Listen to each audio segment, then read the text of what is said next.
Gyandeep ITI YouTube channel पे आपका स्वागत है। तो चलिए आज हम लोग स्टार्ट करते हैं 3 फेज इंडक्शन मोटर। तो देखिए थोड़ा सा इसका फिगर देख लीजिए आप लोग।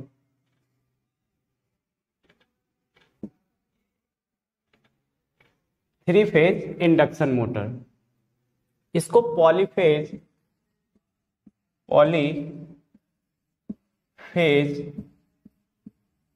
इंडक्शन मोटर भी बोला जाता है।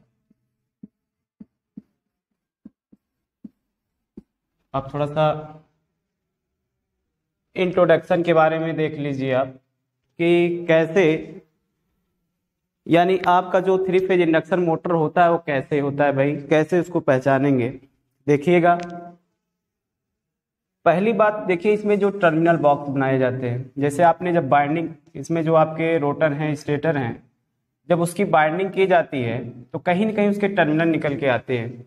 तो आपका ये कहीं ना कहीं टर्मिनल बॉक्स कहलाता है ना। ये टर्मिनल बॉक्स है आपका। दूसरा फैन कवर है ना। फैन कवर क्या कहलाता है भाई, कि अगर मान चलिए आप मोटर चला रहे हैं, यानी इस पे लोडिंग दिए हैं, तो कहीं ना कहीं इसमें उष्मा जनरेट होती है, उष्मा निकलेगी, तो उसको कवर करने के लिए आप कह सकते हैं, उसको ठंडा करने के लिए एक फैन कवर लगाया जाता है। दूसरा देखिएगा, इसमें फ्रेम है। फ्रेम क्या करता है कि भाई इसको ऊपर से ढकता है, मतलब जो आपकी बाइंडिंग है, रोटर है, स्टेटर है, उसकी जो बाइंडिंग होती है उसको ढकने का कौन काम करता है भाई, फ्रेम करता है। ये बेसिकली कास्ट आयरन के बनाए जाते हैं। किसके बनाए जाते हैं? कास्ट आयरन के। ठीक है, कास्ट आयरन के बनाए जाते हैं। अब चूंकि अगर इसको ये बनाया गया है कास्ट आयरन का, इसका रेजिस्टेंस काफी हाई होता है, रेजिस्टेंस इसका काफी हाई होता है। अब देखिए, ये आपका आधार है, इसी पे मोटर आपकी रखी जाती है।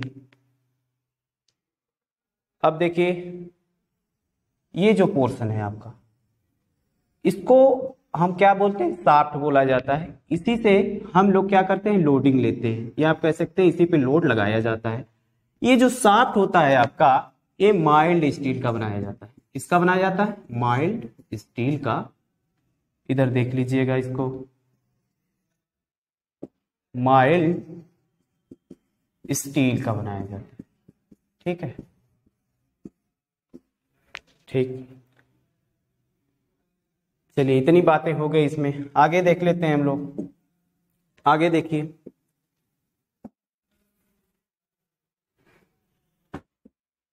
चलिए आगे क्या है आपका, स्टेटर और रोटर। स्टेटर और रोटर के बारे में आपको जानना है। चलिए देख लीजिए उसके बारे में। स्टेटर और रोटर के बारे में अगर देखा जाए, सोचा जाए, समझा जाए, तो कैसे इसको पता करेंगे कि ये स्टेटर है आपका और रोटर। ठीक है, देखिए ये जो फिगर है आपका,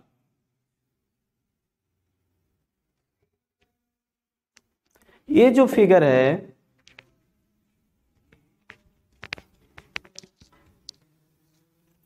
तो देखिए इसमें जो आपका एक स्टेटर वाला पोर्शन है, दूसरा क्या है आपका रोटर। तो पहले हम लोग स्टेटर को, मतलब पहले स्टेटर की बात कर लेते हैं कि स्टेटर कैसे बनाए जाते हैं। आप देखे होंगे कि जो स्टेटर आपका बनाया जाता है, एक तो ये चीज आप देख ही रहे हैं, है ना भाई, जो ये आपका स्टेटर है, ऐसे पतली पतली पत्तियों को हम लोग काट लेते हैं। ठीक है, ऐसे पतली पतली पत्तियों को कई भाग में इसको हम काट लेते हैं ऐसे। ठीक है,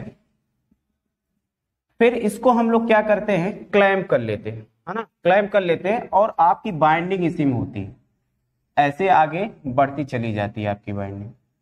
अगर इसकी बात करेंगे, जैसे जो फिगर दिखाया गया है, इसकी बात करेंगे, देख रहे हैं ये आपका, ये स्लॉट। अब देखेंगे, अगर गौर से देखेंगे तो इसमें देखिए पतली पतली पत्तियां आपको नजर आएंगी ऐसे। ये जो होता है ना, सेमी क्लोज होता है, यानी कि इसके जो खांचे के अंदर अगर आप देखेंगे तो आपको सेमी क्लोज कहीं ना कहीं इसका आकार मिलेगा। तो हम लोग क्या करते हैं, इसी में तार को लपेट के ऐसे बाइंडिंग की जाती है, ऐसे करते रहते हैं। देख रहे हैं, कहीं न कहीं आप देख रहे होंगे ये बाइंडिंग की जाती है। अब देखिए एक चीज इसमें है कि इसको ऐसे पतली पतली पत्तियों में क्यों काटा जाता है, ये सवाल उठता है भाई। ये सवाल आपका बनता है कि इसको पतली पतली पत्तियों में क्यों काटा जाता है। तो एक चीज आप लोग देखे होंगे, सुने होंगे, ईडी करंट का नाम, यानी भंवर धारा का नाम सुने होंगे, ईडी करंट।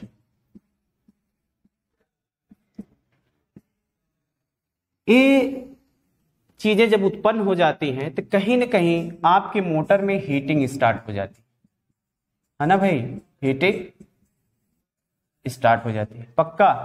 अब ये देखिए, अगर हीटिंग स्टार्ट हो गई तो इसका मतलब ये है कि आपके मोटर की जो परफॉर्मेंस है वो कहीं ना कहीं गड़बड़ हो जाएगी। तो इसको कम करने के लिए हम लोग क्या करते हैं, लेमिनेट कर देते हैं। किसको लेमिनेट करते हैं भाई, चाहे वो आपका स्टेटर हो चाहे रोटर हो, चाहे आपका स्टेटर हो चाहे रोटर हो, दोनों को लेमिनेट करके बनाया जाता है। अर्थात जो खांचे होते हैं कुछ ये सेमी क्लोज होते हैं, मतलब आधा बंद रहता है आधा खुला रहता है। फिर ऐसे बनाएंगे आप, फिर आधा बंद रहेगा आधा खुला रहेगा। इधर तो पूरा हो गया, लेकिन आप समझ जाइएगा, आधा खुला आधा बंद। इस तरीके से हम लोग पतली पतली पत्तियों में काट लेते हैं, फिर काट के उसके बाद क्या करते हैं, इसको क्लैंप कर देते हैं। क्लैंप का मतलब ये है कि इसको सटा दिया जाता है, फिर आपकी बाइंडिंग यहां से स्टार्ट हो जाती है ऐसे। ठीक है, इतनी बात समझ में आई भाई। चलिए अगला देखिएगा, सवाल यहां उठता है कि आप लोग जो स्टेटर या रोटर बनाते हैं वो किस एलिमेंट का बनाते हैं, है ना, किस एलिमेंट का बनाते हैं। तो एक चीज आप जान लीजिए, इसमें जो एलिमेंट इस्तेमाल होता है वो आपका नाम सुने होंगे इसका, सिलिकॉन स्टील। मेरे दोस्तों इसका इस्तेमाल इसलिए किया जाता है क्योंकि इसमें एक चीज पाई जाती है जिसका नाम सुने होंगे हिस्टेरिसिस। हिस्टेरिसिस लॉसेस इसमें बहुत कम होते हैं। अगर इसके फिगर की बात की जाए तो आप देखेंगे जो हिस्टेरिसिस लॉसेस होता है कुछ इस प्रकार से, इसका फिगर जो बनाया जाता है कुछ इस प्रकार से बनता है ना भाई, कुछ इस प्रकार से इसका फिगर बनता है, समझ जाइए। तो होता क्या है कि इसका ये जो कोरेसिव फोर्स होता है, यानी निग्रह बल जो होता है, उसको कम करने के लिए हम ऐसा एलिमेंट का इस्तेमाल करते हैं जिसमें ये चीजें बहुत कम, यानी ये जो पार्ट है ये कम हो जाए। अर्थात कहने का मतलब ये है कि उसका हिस्टेरिसिस लॉसेस कम हो जाए, है ना। तो हिस्टेरिसिस लॉसेस कम करने के लिए हम हमेशा सिलिकॉन स्टील का इस्तेमाल करते हैं। अब चलिए ये तो हो गई स्टेटर की बात। अब हम बात करते हैं रोटर की, कि रोटर क्या होता है भाई। देखिए अगर आप देखेंगे राइट साइड, इसमें क्या है, रोटर। रोटर आपके कई तरीके से बनाए जाते हैं। जैसे स्लिप रिंग की बात की जाए तो उसमें अलग होता है आपका, और अगर इसमें क्या नाम स्क्वायरल केज या आप कह सकते हैं पिंजरा टाइप की बात करेंगे तो उसमें अलग होता है। तो चलिए सबसे पहले हम बात करते हैं पिंजरा टाइप की। तो देखेंगे जो आपका स्क्वायरल केज इंडक्शन मोटर होता है उसका जो रोटर होता है कुछ इस प्रकार से होता है। जो रोटर होता है आपका कुछ इस प्रकार से बनाया जाता है, देख रहे हैं। अगर इसको प्रैक्टिकली समझा जाए तो देखेंगे आप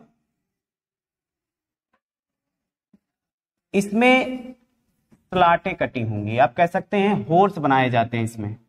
फिर इन्हीं होल्स में आपके कापर की छड़ें इसी में लगाई जाती हैं, है ना। कापर की छड़ें इसी में लगाई जाती हैं। तो आप देखेंगे थोड़ा सा यहां पे देखेंगे जो इसमें कापर की छड़ें लगाई गई हैं थोड़ा सा तिरछा है। तिरछा इसलिए बनाया जाता है मेरे दोस्तों कि अगर इसको सीधा बना दिया जाए, अगर ऐसे डाल दिया जाए तो देखेंगे इसमें एक चीज निकल के आती है मैग्नेटो हमिंग, यानी कि कहीं ना कहीं आप देखेंगे मोटर घू घू घू करना स्टार्ट कर देगा। इसका मतलब ये है कि इसको आपको खत्म करना है, यानी आवाज को समाप्त करना है, तो हम लोग थोड़ा सा तिरछा बना देते हैं। जो सलाटें आप कह सकते हैं जो इसमें रॉड डाले जाते हैं थोड़ा सा तिरछा होते हैं, जिससे कि वो चीजें समाप्त हो जाए। ठीक, इतना समझ पाया है। लेकिन अब देखिए, अगर ऐसे आप डाल देंगे, ये तो आपका क्या है, सिलिकॉन स्टील की एक आप कह सकते हैं चकती है। लेकिन अभी ये जो रॉड है आपकी, वो मतलब सटी हुई नहीं है, और जब तक आप इसको शार्ट नहीं करवाएंगे, इसमें किसी भी प्रकार की धारा आपको नहीं मिलेगी, किसी भी प्रकार की धारा नहीं मिलेगी। इसका मतलब ये है कि आपको एक रिंग की आवश्यकता होगी। वो रिंग क्या करेगा भाई, ये जो छड़े हैं आपकी, उनको शार्ट करवा देगा। ऐसे लगा देते हैं हम लोग। तो जब शार्ट हो जाएगी तो कहीं ना कहीं जब स्टेटर से जो फ्लक्स आएंगे वो रोटेटिंग मैग्नेटिक यानी RMF होते हैं, जिसकी वजह से ये कट करेंगे। कट करने की वजह से फैराडेज नियम यहाँ लागू हो जाता है। ठीक, तो ये चीजें हैं आपकी। लेकिन अगर बात की जाए स्लिप रिंग की, अभी तो ये स्क्वायरल केज का था, लेकिन अगर स्लिप रिंग की बात की जाए तो उसमें क्या होता है भाई, जो आप स्टेटर पे जैसी बाइंडिंग करते हैं सेम उसी प्रकार से आप रोटर में भी बाइंडिंग करते हैं। ठीक, यहाँ देख रहे होंगे वाउंड टाइप या स्लिप रिंग टाइप। तो जिस प्रकार के आपके स्टेटर में बाइंडिंग होती है, उसी प्रकार से इसमें भी बाइंडिंग की जाती है। इसमें छड़ का इस्तेमाल नहीं किया जाता, रिमेंबर द पॉइंट। इसमें छड़ का इस्तेमाल किया गया है, इसमें छड़ का इस्तेमाल नहीं। जैसे आपने जो स्टेटर देख रहे हैं, जिस प्रकार से इसमें बाइंडिंग है, उसी प्रकार से हम लोग इसमें करते हैं, इस वाले में स्लिप रिंग इंडक्शन मोटर में। ध्यान रहे एक चीज और, कि इसमें जो पोल्स बनाए जाते हैं आपके स्टेटर पे, उतना ही पोल आपके इसमें भी बनाए जाते हैं, यानी रोटर पे। यानी दोनों का जो पोल है यानी ध्रुव है वो समान होना चाहिए। ठीक, चलिए नेक्स्ट बात कर लेते हैं हम लोग। अगला देखिए क्या है आपका, हाँ, वर्किंग प्रिंसिपल। वर्किंग प्रिंसिपल क्या है,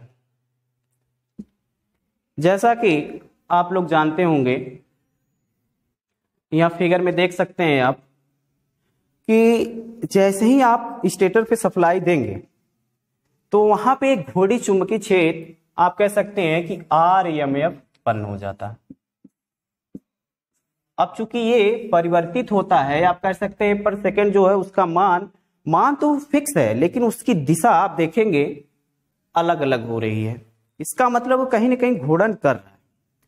तो घूर्णन कर रहा है, इसका मतलब कहीं ना कहीं अगर इसके संपर्क में आ जाए, यानी अगर आपका ये जो रोटर है उस घोड़ी चुंबकीय क्षेत्र के संपर्क में आ जाए, तो कहीं ना कहीं इसमें देखेंगे आप एक विद्युत वाहक बल उत्पन्न हो जाता है ना। ये भैया कैसे निकलते हैं, d∅/dt। ये जो प्रोपोर्शनलिटी होती है d∅/dt पर होती है।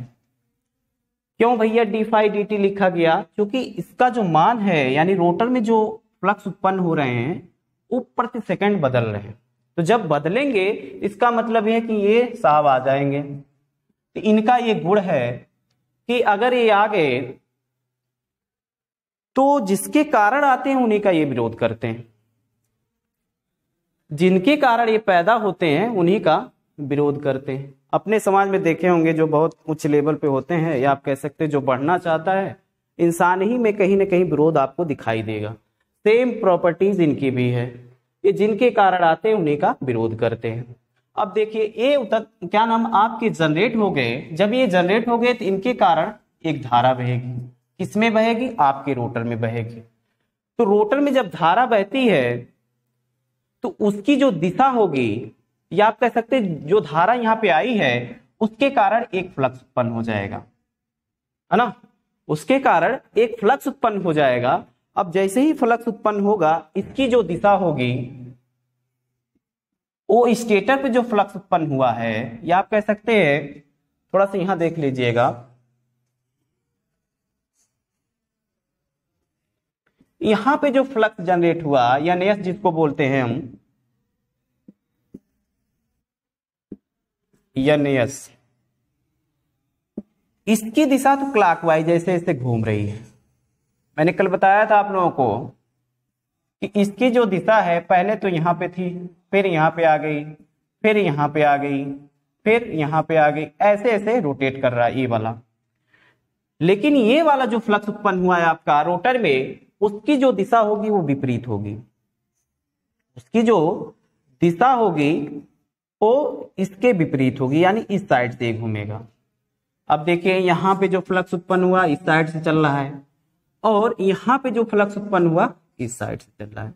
अब इन दोनों में कहीं ना कहीं पारस्परिक क्रिया होगी। अगर सपोज अगर यहाँ यस उत्पन्न हो गया और यहाँ पे यस उत्पन्न हो गया, तो इन दोनों में कहीं ना कहीं आप देखेंगे अट्रैक्टिव फोर्स लग जाएगा। और जैसे ही अट्रैक्टिव फोर्स लगेगा, इस रोटर को क्या करेगा, घुमाना स्टार्ट करेगा। क्योंकि ये जो बल होता है आपका परबल, या आप कह सकते हैं इसका जो मान होता है इससे ज्यादा होता है।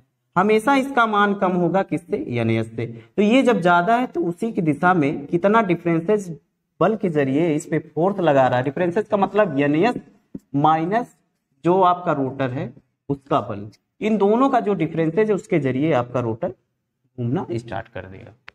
ये इसकी कहानी थी। मैं आशा करता हूं कि आप लोगों को समझ में आया होगा थोड़ा बहुत। तो चलिए आगे देख लेते हैं हम लोग। आगे देखिए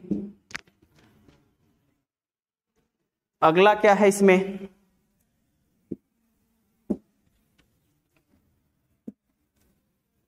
तो चलिए आज के लिए इतना ही रहने देते हैं, फिर आगे आप लोगों को इसमें जो टार्क उत्पन्न होते हैं, यानी स्टार्टिंग टार्क और स्लिप पे क्या प्रभाव पड़ता है, फिर आप रनिंग टार्क देखेंगे, फिर उसके बाद स्लिप पे क्या प्रभाव पड़ेगा। फिर इसमें आता है आपका कि उसके पावर फैक्टर को जब आप लोडिंग पे चलाते हैं तब क्या प्रभाव पड़ेगा, जब आप स्टार्टिंग में चलाते हैं तब क्या प्रभाव पड़ेगा। ये नेक्स्ट क्लास में आपको मिलेगी। बहुत बहुत शुक्रिया।